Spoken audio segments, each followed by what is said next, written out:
Good to meet you.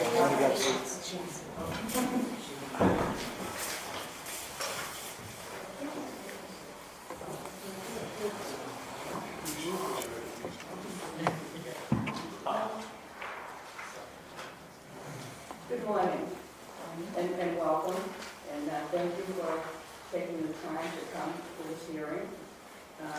And I'd like to introduce myself. I'm Petitto, Devaney, and I will be presiding. And our councils here are Councilor Terry Kennedy and Councilor Jubinville. So, first of all, I will say it when the other councils come, that I ask that all cell phones be put away in respect to the public process and for the nominee. So I will start with the witnesses. But before I do that, if there's anyone who wants to speak, would you stand and take an oath, please? And also nominee.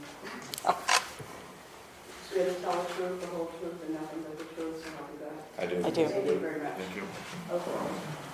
The first witness is Justice David Frank. And you can sit beside the nominee. Thank you very much, Councilor.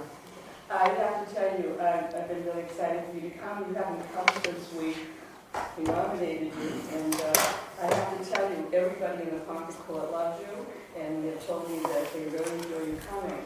But you're all over the place. So you only go there you're in Lowell and Air and everywhere. So you don't really get there all the time. And yet that's what you were assigned to. Right. Yeah. No, I sit in Region 4, and I've sat, I know I've sat in every court in the region.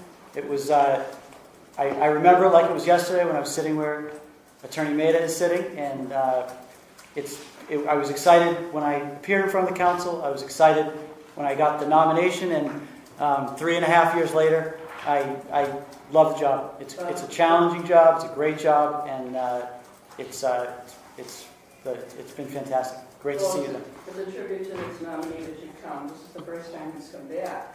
And I'm following you, and I hear great things about you, and they wanted me to say that they really enjoy you coming into the court all the time. So, Well, thank you very much, Councilor. So now you can... Sure. So it's obviously my pleasure today to speak on behalf of Attorney Mehta. As I said, I've been a judge in the district court for 3+ years. I have a tremendous amount of respect for the council, for the position that Attorney Mehta is being considered for, and I come here today because I believe that if Attorney Mehta is confirmed by the Governor's Council, that she will do a fantastic job and she will be a fantastic addition to the bench. Attorney Mehta has appeared in front of me for the past couple of years, obviously in the district court. I would say that I see her regularly. I would define that at least probably once a week, if not more. I've seen Attorney Mehta handle virtually every type of criminal case that is heard in the district court. I've seen her in front of a jury. I've seen her on evidentiary motions to suppress. I've seen her in the first session and pretrial sessions. I've really had an opportunity as well, I would say, as district courts handle quite a bit on the mental health side of the cases on Section 35 petitions. I've had the occasion to see Attorney Mehta practice. She has a great temperament, not a good temperament, a great temperament. Her demeanor in the courtroom is fantastic. Lawyers, when they come in and they watch the great lawyers, and obviously there are great lawyers in this room, watching the way that the lawyer conducts themselves when the case is being called, but also when the case isn't being called. Demeanor, temperament are things that Attorney Mehta really is it's notable. She's smart, she's well organized, thoughtful. She arrives to court on time. She works efficiently, maintains a positive attitude, obviously in environments that at times can be highly charged, difficult. She handles it unfailingly well. I've seen her in the first session. You look at the list and it looks like it's Attorney Mehta's list. She's got 12, 15 cases on there, and each one, you call the case, Attorney Mehta stands up, she's ready to go. She She updates the court on where things stand, files appropriate motions, assists the court in terms of direction and where she wants the case to go. She's patient, dignified, respectful to clients, to practitioners, to opposing counsel, to clerks, to court officers, to people in the building. You know, when you're sitting up as a judge, you really do get a good vantage point on what's happening in the courtroom. And you see the way that people talk to each other. You see the way that I see the way that Attorney Mehta interacts with the public, and it's incredibly impressive. Incredibly impressive. She's great on her feet. She's a really good trial attorney. She makes good arguments. She's up on the law. She has all the skills that have made her a great lawyer. All the skills that she has that I think make her a great practitioner, and the skills that she has, some of the skills that I've talked about, in my opinion, they're skills that would serve her well on the bench if she is fortunate enough to get the support and the votes of the Governor's Council. I have no doubt that if she's confirmed, she'll be fantastic. I will tell you that just word of mouth, and when I've heard people around the courthouses and the legal community that I talk about the nomination, everybody was excited. I didn't hear a bad word, and people are not afraid to share bad words when they want to. I haven't heard anything about Miss Mehta other than it's an incredible nomination, and people, really, myself included, being excited about the fact that she will be a great judge if she's confirmed.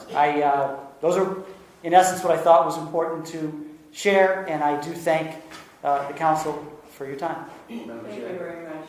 Any councilors have questions? You say she's always on time, you mean by noon, right? Well, on Kennedy time, or no, I was wondering what you meant by that. So when I say she's there at 9 o'clock, you may not be able to speak. Noon, though, right? Well, I was going to say you might not be able to speak to whether that's accurate or not if she's there at 9. No, Mr. Kennedy, in all seriousness, this Attorney Mehta is ready to go every time, as you are, as a lot of great lawyers are, ready to go when she's in that room. Ready to reach. That's it. Judge Frank, is it true that someone came very, very late and you said to the attorney, is 9 o'clock too early for you? I don't have a recollection, but it could be. I'm checking up on you. I think that's great. Anybody else? Do you have any questions? No. Okay. Thank you very much for coming. Your testimony means a lot. Thank you very much. Thank you. Yeah, our next witness is Attorney Robert Normandin. Did I pronounce that right? Very good. Yes, thank you. From the Law District Court. That's correct. Yes. Cut that out of my district. Good morning, and thank you for allowing me the opportunity to speak on behalf of Attorney Mehta. So my name is Rob Normandin. I'm a defense attorney in Lowell. I'm also the supervising attorney for Middlesex defense attorneys for the last 14 years. I think that gives me a unique perspective on Attorney Mehta, and that we have been opposing counsel on many cases. We have been colleagues as bar advocates, and I've been her supervisor for the last few years within the bar advocate program. I first met Attorney Mehta with a case that I had in the Woburn District Court. Client charged with many counts of B&E. It would have been easy, and a lot of DAs would have just recommended a committed jail sentence for this young man. After sitting down with Attorney Mehta and explaining background and history of this young man, we worked out a agreed recommendation to the court that the court adopted on some counseling and other things that would assist. I remember walking back to my car that day and saying, she understands the delicate balance between public protection and benefiting a client in one of the worst days of their life. Attorney Mehta and I had many cases in district and superior court. We've tried cases together in superior court. Always totally prepared, knowledgeable. Integrity and honesty has never been an issue at all. Which is why when I heard that she was thinking of leaving the district attorney's office and opening private practice, we had discussions. And I encouraged her to apply to the Middlesex defense attorneys to become a bar advocate. Having worked opposite her for so long, I knew that she would bring those same qualities of compassion, treating people with dignity and respect to the defense bar, and she has. I certainly have not been disappointed by the work that she has done as a defense attorney. In the few years that she has been a defense attorney, she's tried many cases, most resulting in acquittals. She clearly brings that same type of work ethic to the defense bar that I think will serve her very well if confirmed by this council. I could not recommend her highly enough, and I would certainly encourage the council to recommend and to confirm Ms. Mehta, Attorney Mehta, as a district court judge. Thank you for your testimony. Councilor Jubinville. Thank you for coming here and speaking. Could you speak to her temperament? I don't, in the years that I've known her, I don't think I have seen her show the stress that no doubt she's under doing cases. She has a tremendous temperament. Always even keel. I think her demeanor on the bench, if confirmed, would be a tremendous asset. I think it would instill confidence by the public who watches her on the bench. She has a confidence and a knowledge and a temperament, treating everyone in the court, whether it's court personnel, probation, witnesses, or clients or defendants, with respect. I think she'd be a great asset. You ever seen her lose her temper? In the 12 or 13 years, I don't think I have ever seen her raise her voice. Okay, while she gets passionate about her cases and the job that she's doing, I've never seen her not be in total control and not present a very positive demeanor. So for about the last 50 years, I've been looking for a woman.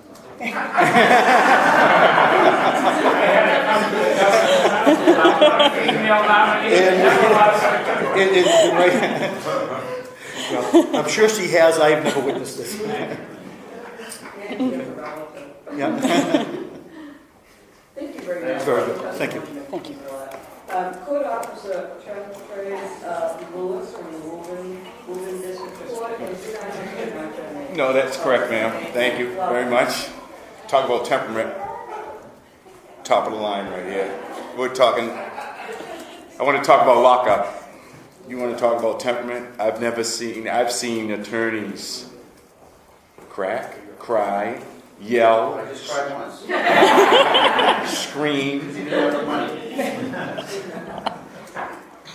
scream, and just, I can't take this case. Tejal, never. You want mental toughness? Tejal, Class A. I've seen her do jury trials. I've seen her do probation surrenders. Always even keel.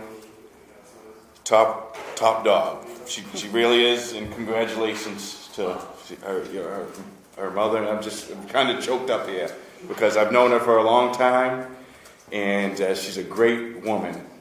She, like you said, I mirror Judge Frank, and if she becomes a judge like Judge Frank, he's one of the top judges that I work with right now, and if she becomes like him, she'd be great. But she's a great person. Everybody in Woburn District Court loves her. Like they said, she's on time. I can give it like a one case. This is one gentleman that I'm kind of scared of. Samuel Vantall is his name. Mental health issues. Nobody could handle him. Not one person. Tejal comes. Tejal, you take him. Gave it to Tejal. I haven't seen the kid more relaxed now. I haven't actually seen him around lately. And I don't think he's locked up or anything, but I think he might be doing okay because of Tejal. But I just want to let you know, when she does become a judge, she's going to be top of the line. And I tell you what, she'll probably run a courthouse one day. Okay, so that's basically all I have to say. But mental toughness, right here. Great job. I just want to say that was so heartfelt, and that was from your heart, and that means a lot. Because if someone's sincere and tells me that this person cares about everyone in the court, I look for empathy, I look for compassion. And I thank you for expressing that. Well, thanks for having me, and She's going to be Thank you awesome. for coming. Thank you. Madam Chair, I saw him yesterday. He was nervous coming out. Jocelyn, Gabriello. How did I do with that? You did very well. If it's okay with you, I'm going to read notes because I do get nervous, and so I wrote it down. Okay? Okay, good morning, Counselor. My name is Jocelyn Gabriello. My husband and I come from Italy, but we live in Medford now. I work at Logan Airport. I met Tejal last year when she represented my son Vincent in Woburn District Court. He was in custody for stealing from Home Depot. Tejal got him released. She asked him if he had a drug addiction. He denied many, many times. He finally admitted it. She said he had to tell us. We didn't know anything about it. He said, no way.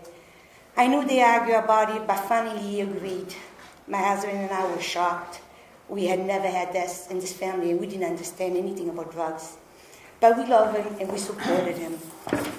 Vinny was getting paper every day from different courts. I was scared every day to open them up to mail. Probation, violation, clerk hearing, Woburn, Chelsea. The case took some time. Tejal talked to me a lot. She was a friend when she had to be a friend. I needed a friend. But she was a lawyer when I needed to have a lawyer. She had compassion. She understood. Tejal went to Vinny's clinic and made a sex recovery. She and Vinny talked and made a treatment plan with his doctor. Then she met with the police, the probation officer, and the clerk. She made them all understand the issue. She got all Vinny's case closed in his favor. She even called months after the case to check on him, which I thought was great. Like I said, she's a friend and a lawyer.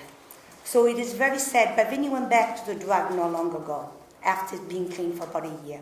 My husband and I noticed he was different just before Christmas. I know what was coming over him, and he needed an escape. When we asked him, he said, I don't know why I do that. Vinny addiction has affected everybody in our family. It is the worst thing. I won't wish this on anybody. You try to put a front, a smiling face, but deep down your heart is breaking. You have to be a detective, a spy, to find out what's going on. And we are not like that. But we are learning, little by little, not to trust them. Their brain are not like ours. Like an alcoholic thinks one drink and I'm going to not do it. But people are addicted to drugs. They says, I'll do it once. And once goes to twice. I'm just trying to find the answer for myself and for my son. This time, because of what Tejal did the last time, Vinny knew enough to put himself into a program. He came to me and says, Ma, I have a problem. I need help. I'm going to a program. He got out last Friday. He's doing good. He has a baby on his way, so he has a lot to live for. I pray every night. I'm good with praying and hope, and I think that's all parent can do. I'm here today because I believe the court needs judges who are like Tejal. When we met Vinny, she knew immediately what this was about, and she got him to admit to us that he had a drug problem. She would make a great judge because she's an excellent lawyer and she has compassion for people too. She made all these people in court system do the right thing. She made them all care. She would do the right thing for people who are addicted to drugs, and there are a lot of them in the court today. I truly believe the court needs judges who are like Tejal, and I hope that you agree. Thank you very much. You made me cry. Please don't make me cry. That she's- took a lot for you to come and to testify, and believe me, it means a lot. It's very heartfelt. And how's he doing now? He's doing very, very well. He just got out, but I think he's on his way to recovery. I hope to. I hope to God. That's what he does. Got a good You know. mother to be there for him. So. Yeah. But it means a lot for us to hear firsthand what she has done, and to follow up with your son. Yeah. To after it's over, just to let it go. No, she's always been there for him. Like I said, she's a wonderful lady, wonderful. And I was honored when she called me and said, "Do you mind speaking on my behalf?" I said, "Of course, I will definitely do that." Because, like I said, she was a friend and a lawyer. Well, But- I'm very honored that you came, and thank you for testimony. Thank you very much. Thank you very much. Thank you. And I'm sorry. Thank you very much. Appreciate it. So that concludes your witness list. And is there anyone in opposition? There was a long line of Hearing security. no opposition, then we'll hear from you, Attorney Mehta, about what you can tell us about your presentation. Thank you very much. Thank you to the council, and first and foremost, thank you to Councillor Devaney for hosting me and for your guidance. I am grateful to the entire council for considering my nomination, for reviewing my application, and for listening to my witnesses. I would like to thank the governor and the lieutenant governor for having trust and confidence in me that, if confirmed, I will administer justice with fairness and compassion. I would also like to thank Lon Povich and Sharon Caissie and her staff for their assistance through this process, as well as the JNC and the Joint Bar. It is my particular background and experiences that have brought me before you today. And if I am fortunate to be confirmed by this body, it is my background that will make me the kind of district court justice that you will want on the bench, serving the people of this Commonwealth. To know me, you also have to know the story of my parents. Excuse me, I'm going to interrupt you. I didn't allow you to introduce everyone here who came and took out from your day. So I'm going to interrupt you right now to do that when you just said your mother. Certainly. Let's see. This is the Gabriellos, Victor Gabriello, and as you met, Jocelyn Gabriello. I think they took a bus and a train to come here today on my behalf. My daughter, Mehta. Isn't she supposed to be in school? I wrote a note. It's an unexcused dismissal. It's on me. She might rather be in school. Our family friend, Joanne Bucci. My mother, Anju Mehta. My husband, Keaton Sheff. My witness, Trey, also known as Roger Lewis. I think I put Trey on the witness list. Court officer in Suffolk Superior, who I know when I was clerking, Tony. The last name is Seth. No, it was Tony. Judge Spurlock, who I clerked for and who, I'll mention him during my statement as well, he officiated our wedding in his chambers, with Tony present. Yeah. And afterwards we had Thai food for the reception in chambers. My Concord friends who have been so supportive, and we have children the same age, Monica Park and Jen Nash. Let's see. Judge Frank, one of my witnesses who I'm in front of, I think it's more like 5 times a week. And I do have the whole entire list every time I'm there. Clerk in Woburn, who's also a friend, Ashlyn Morrissey. Wonderful defense attorneys from Concord, who I see in Concord, Holly Phillips and Clive Jacques. And then my mentors for the last years that I was in the defense bar, Glenn Randall, who's president of the Middlesex Defense Attorneys. I should know this. And Rob Normandin, who was also a speaker, and I've known him for many, many years. Thank you. Thank you for coming and taking the time from your day. Thank you for having me introduce them. Before you go on, we just have 2 other councils who have just joined us now. Councillor Ianella and Councillor... Good morning. Good morning. Good morning. Okay. To know me, you also have to know the story of my parents. My parents immigrated here from India in the early 1970s. My father came here first with 2 suitcases and $80. He took a job in a small town in Pennsylvania. My mother later joined him, and they built a life together. My mother was driven to succeed in America. She would practice her language and pronunciation skills by reading the dictionary and the telephone book out loud. She was hired as a medical technologist at our local hospital, and she went on to become the supervisor of the entire department. She worked very long hours while getting a master's in biology. But even while being stretched very thin, she made my academics a priority, and now she helps to do that for my children. My father, when he was in India, was a cadet in the Air Force. His father was the youngest pilot in the Indian Air Force. When my father moved to the U.S., he worked weekdays as a chemist and weekends as a wedding photographer. But his greatest passion was traveling all over the world, photographing indigenous people and capturing all the color and personality of their cultures. He was a mentor to many local photographers. My father had incredible charisma and warmth. He had a way of understanding and connecting with people that made much of his photography possible. And he always saw the good in people. I feel he passed many of these traits on to me. He unfortunately passed away about 5 months ago, but he would have loved to be here today. Together, my parents taught me that education, work ethic, and giving back were the most important values in life. I grew up wanting to marshal my strengths and use them to help others.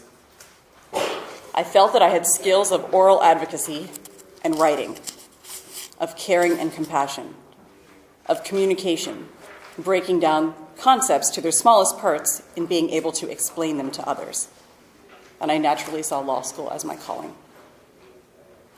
After law school, while I was clerking for the Superior Court, I met my husband. He was in a residency program at UMass Worcester. He was incredibly smart and talented, and lucky for me, also a good cook. As I mentioned earlier, Judge Spurlock officiated our wedding in his chambers at the Suffolk Superior Court. Good morning. In North Carolina, thereafter my husband was accepted to a 1-year fellowship in North Carolina. There, I had a unique opportunity to investigate appellate defense for people who truly had no hope, convicted death row inmates. It was so enlightening and so critical to ensure that these individuals had received a fair trial. After my husband's fellowship was completed, we returned to Massachusetts. I went to the district attorney's office to try criminal cases.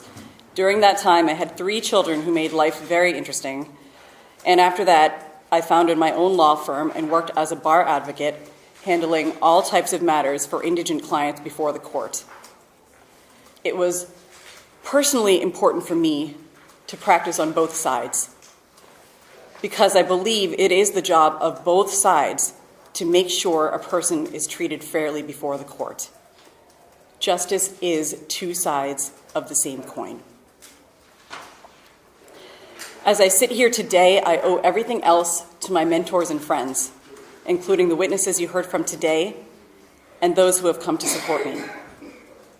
Because of their guidance and camaraderie, my career does not even feel like work. It actually feels like an extension of my best self. I've been committed to and immersed in the district and superior courts across the Commonwealth for years. I've been in the jails.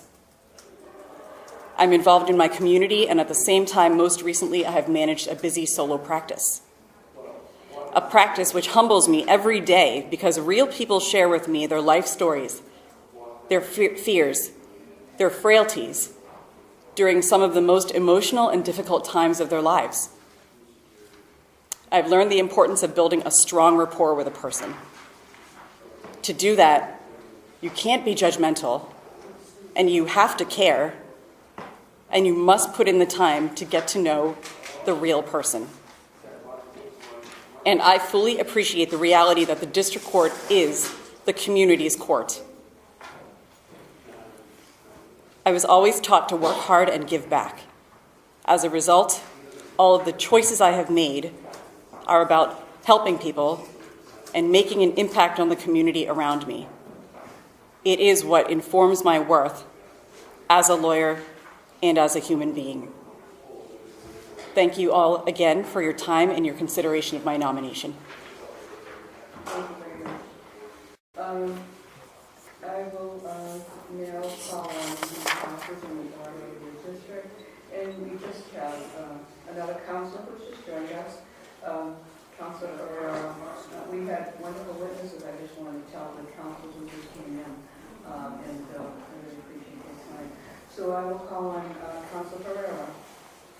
Thank you, Madam Chairwoman. Pleasure to see you. Thank you. An awful lot about you. You wrote in Colony, especially.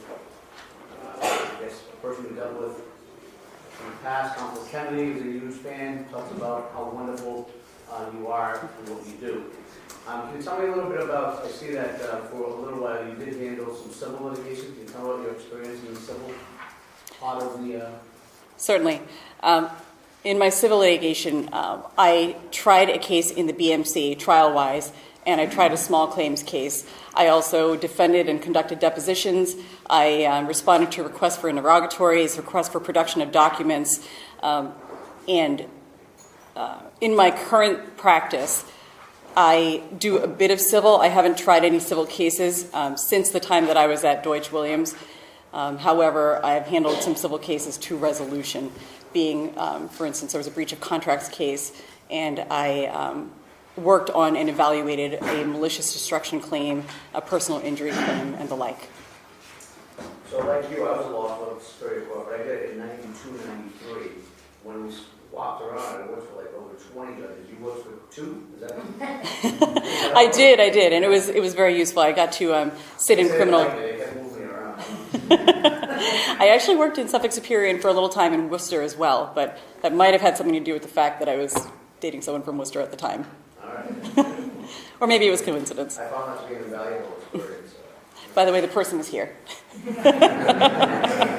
I should mention that. It is interesting and commendable that you worked pro bono for the Center for the Death Penalty litigation. Tell me a little more about that. What did that mean? That was one of the most fascinating experiences of my entire life, and it was the investigatory piece, I think, was the most interesting part. So I don't think they do this here, but in North Carolina, they conduct juror interviews after a trial is over, so that individuals from that office where I worked, and so I would go out with a supervisor, would actually go to former jurors' homes, knock on the door. They were always home, or sitting on the porch, strangest thing.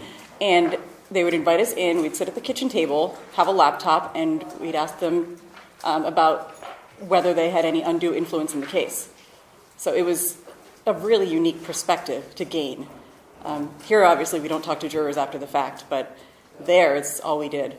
And there was a case where someone said, yes, I spoke with someone during the jury deliberations, and I told other jurors about it. Did that play out to any kind of reversal or anything? So, unfortunately, it did not. However, it led to our filing another brief, which I think was argued. It was after my time, after I left. I don't think it carried the day, but it was a good argument to make. And I'm glad we found the information out. So if you had to break it down, what percent of your time or your whole career was spent as a prosecutor as opposed to a defense attorney? Certainly there's more time as a prosecutor. However, I did defense work during various times of my career. So the last almost 2 years, I've been a solo doing almost exclusively criminal defense. Then I did the position in North Carolina that I just mentioned. And then while I was at Deutsch Williams, I also handled some criminal defense cases. Have you been on the list the last 2 years? I have. Okay. So how many cases have you tried approximately? In the past 2 years? No, you told me. I was able to count up to around 70, and then I had 5 more in the last few months. I believe it's more than that. I wanted to make sure that it was a very conservative number, but at least that many. Excellent. All right, that's all I have. I think you're going to make a great judge. You'll have my support. Thank you so much, Counselor.